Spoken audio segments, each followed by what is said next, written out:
hay-addan nisa taariikhdeeda waxay la baabi'iyey 1990 bishii Agost warqadii odayaasha manifesto u qoreen Maxamed Siyaad Barre oo ay kula gorgortamayeen Talyaaniga iyo Masaarido dhexdhexaadinaya xilligaas inkastoo heshiiska gadaalka burburay ayaa waxa qodob dhexaad u ahaa qodobadii odayaasha u direen Maxamed Siyaad inuu xiro oo uu baabi'iyo hay-adda NSS inuu baabi'iyo maxkamadda badbaadada oo ay ku tilmaameen hadda warqadooda aqrisid hay-ado loo samaystay aburis oo nin leeyahay Soomaali ay lahayn waxa isaga uu rabo ninkuu rabaa lagu dilaa maxkamaddu ay dishaa go'aanka waxa lagu soo gaaraa gurigiisa subaxina waa la fuliyaa oo jaajaj waxa fadhiya aan intooda badan sharci garanayn wixii madaxweynuhu u soo yeeriyay fuliyaan waa dilaan qofka la keena ama xabsi daa'im nin sanad waxay dadkii qof gurigiisa xaaskiisa la jiifo madax ahaan jiray ama taliska ka hor yimid inta loo galo asoo qaawan la soo qabanayo habeen madow saqdhexe ayay ahayd odayaashu waa ogaayeen waxaan ma jirin waxa jiri sharci la yiraahdo habeas corpus oo ah qofka Soomaaliga ah 60 ilaa 69 kan dimuqraadiyadda ay sameeyeen odayaashii dhisay qaranka Soomaaliyeed qofka inaan cirdigiisa iyo sharaftiisa lagu xadgudbi karin haddii aniga aad la haysto maxkamad ayaa warqad ii soo qoraysa oo la iiga yeeraya laakiin inta ciidan ii yimaado ima joobi karo ima jiidi karo ima handadi karo warqadaas ay imaanaysa maxkamadan tagaya wixii dambi haysta hadaan qaranka dambi ka galay iyo haddii qof dambi ku haysto iyo haddii dambiile tahay halkaas aad tagaysa laakiin habeen madow la isku soo boodo halkaan in ku cadda warqadan waxa ku qoran qofkas in meesha la doono laga soo qabsan karo wax maxkamada loo baahan yahay iyo warqad in loo diro male haddii lagu eedeeyo kacandiid ama qarandiid ama inuu dawladda ka soo horjeedo meesha lagu arkaa laga jiidanaya ninsa qabsanayso marka hay-adii waa baabi'iyey Maxamed Siyaad Barre because wuu ilka beelay 90 dhulku yaalay bangiyada lacag ma oolin warqada manifesto ku qoran tahay bangiyada lacag laga waayay wadanka waa musalafay dhaqaale ahaan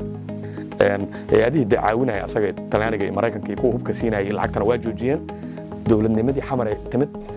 joornaalkan London ka soo baxay The Economist wuxuu Maxamed Siyaad 90 ku tilmaamay the mayor of Muqdisho waa duqi magaalada Muqdisho ilaan Hargeysa kuma haysato baladweyne kuma haysto joohar daciidida ba jooga 90 oo ka talinayo ajees wuxuu ka talinayaa baydhabo wadankii fragmented waa kala galay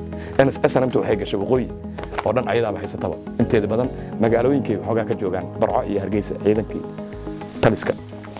markii la baabi'iyey marka goormee dib loo soo celiyay marka niisadan hadda aan maqlayno hal lagu daray ay lagu daray iyo astan la bixiyay niisa loo bixiyay waxa Cabdiqaasim Salaad Xasan markuu yimi carta dawladda lagu dhisay ma uusan sameyn waxa waqtigiisa oo dhan ka qaatay soo ku abuur lahaa bangi iyo baarlamaan iyo military iyo police iyo waqti ku dhumay niisa waqti uma helin niisa waxa dib u soo celiyo sameeyay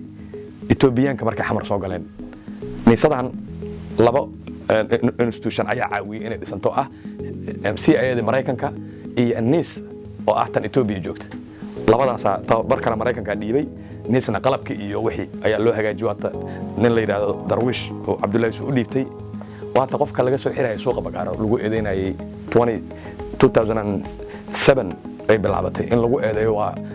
maxkamadii ahaa iyo shabaab u ahaa oo dadka kala ganacsanay $5,000 lagu deyn jiray qofka xamar waxa qoreen Human Rights Watch iyo Amnesty iyo wataan aqrin jirnaa anoo arday Belgium joog marka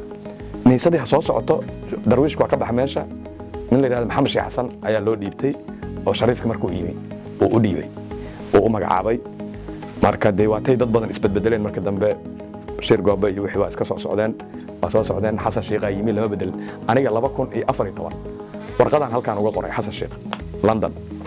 waxaan isku lifaaqay warqadii odayaasha manifesto qoreen tii Maxamed Siyaad Barre uu ku joojiyay iyo tii dadka ay ku ciqaabaysay iyo tan wixii oo isku lifaaqay koobi aan u diray Xasan Sheekh anoo kula talinayo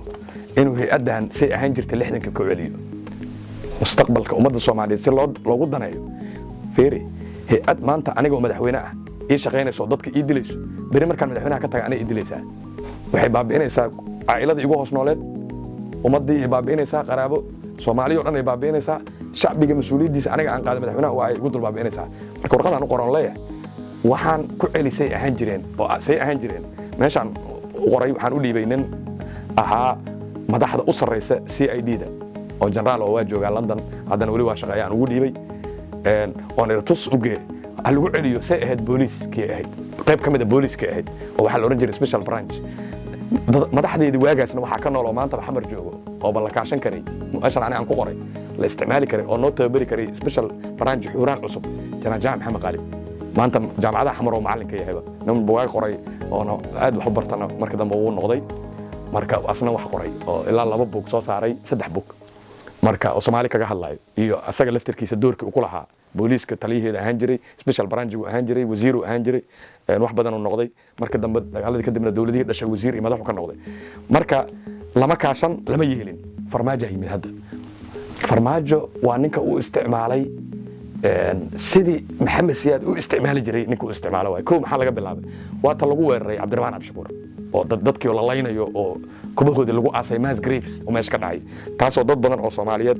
oo wax garada ama dad taariikhda Soomaaliya la socda dib u soo xasuusiyay wixii ka dhacay 19 July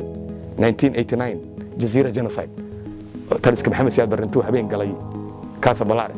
47 mutacallim oo mid walba uu ka shaqeeyay USAID ama safaarad Mareykan ama hay'adaha mashaariicda wadanka fulinayo oo horumarka u yimid ama u shaqeeya jaamacadaha la foolay iyo oo reer lagu bartilmaameedsaday waxay ahaayeen isaaq ayagoo dhan tan la soo wada qaaday Jazeera inta la geeyay xasuuqa baran lagu furay oo ay ku dhinteen hal nin uu ka badbaaday Human Rights waa qoreen Amnesty International waa record gareeyeen ninka ka soo badbaaday waa la wareystay guddiga loo saaray baaritaan marka masiibo yaab leh oo dhacday ahayd oo qaranka Soomaaliya sii dejisay inuu burburo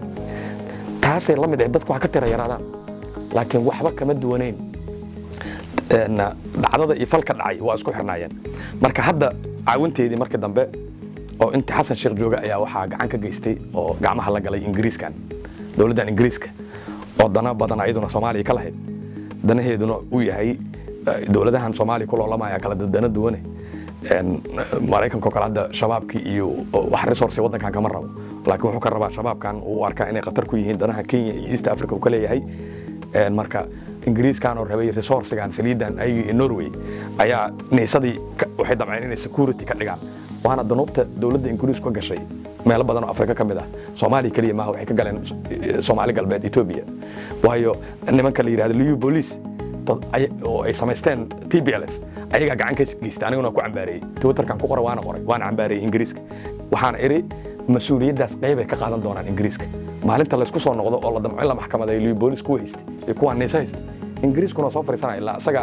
resource-ga galiyay oo lacagta dhiibay lagu dhisay marka Adam Smith iyo wax soo isticmaalay oo hay'ado kale u sii maray waa tuu dhaqaalaheeda dhiibay muddo dheer oo gacanta ku hayay xilliga Bashir Goobe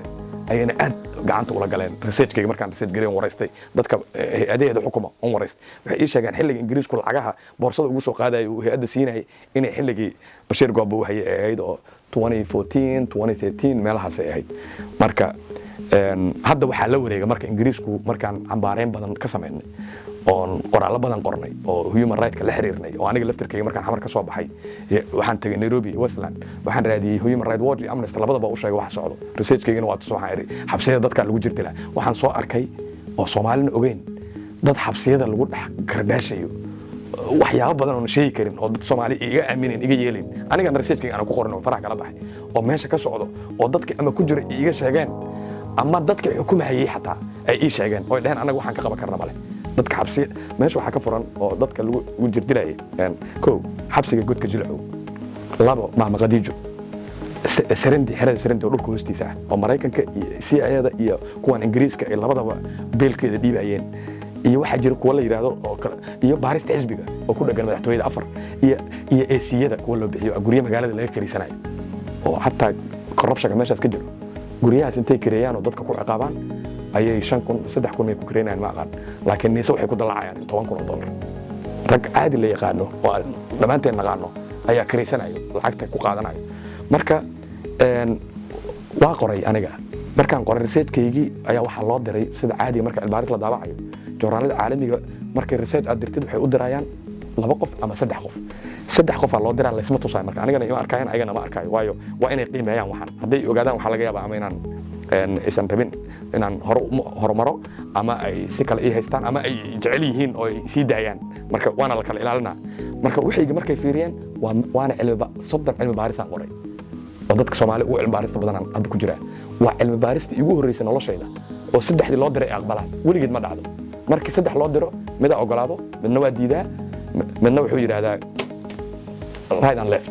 ama laba idiido mida ogolaanaya haddii laba idiido dee waa lay tuuraya oo meel kale inaan raadsado waa laba ay ogolaanaysa mida diidayo weligeed iguma dhicin researchka aan ka qoranaysa saddexdii waa ogolaadeen waayo wax cusub way dhaheen oo cusub oo aan la ogeyn oo la soo bandhigayo marka laba saddexdii mid ka mid ah oo wadamadan Yurub u dhashay mutacallim weyn ah Soomaali dirso ayaa qabtay wuxuu u dhiibay European Union Brussels lacagta u badan Soomaalida ayaga dhiibo ama somna ayaga beelo European Union haddaad maqasheen waa maqasheen bil gudahood because dambiga wax ku yeelanayaan watay warqad soo saareen legislation ay nisa cambaarayeen anigana waa ku sii daray because update gareynay mugta warqadii October la daabacay gadaalan kaga sii daray in European Union ka cambaarayeen nisa marka European Union gacmo kala baxay Ingiriisku gacmo kala baxay Mareykanku nisa waa kala baxay gacanta waxba ugu hararay oo waxa ugu harar daroonkan ay ka kicinayaan hadda waxa gacanta ku qabtay qadar hadda gacanta ku hayso waayo qadar waxay aragtay ciidanka militariga Soomaaliya inuu la wareego Turkiga booliiskan nin la wareega ma leh wax la wada leeyahay dawladda badan ku laaban booliiskan dawladda badan gacanta kula jira oo Soomaalida dawladnimadeedii maanta waa qaran fashalmay dawladaha gacanta iskala jiro iska farfartaysanay wasaaradaha qaar waxa arkay dawladda iskale la wareegayso qorsheyn ha noqoto wasaaradda gaashaandhigga wax kala waa la kala qaatay qadarti ayaa waxay la wareegtay sirdoonka wadanka oo ay rabtaa inay dalkan ku haysato laakiin dhaqanka Soomaalida ma aha wadan la iska haysan karo waa igu maqaala inay sabab la fureen laakiin daacadka ma aha wada hadalkan ay sabab la furayaan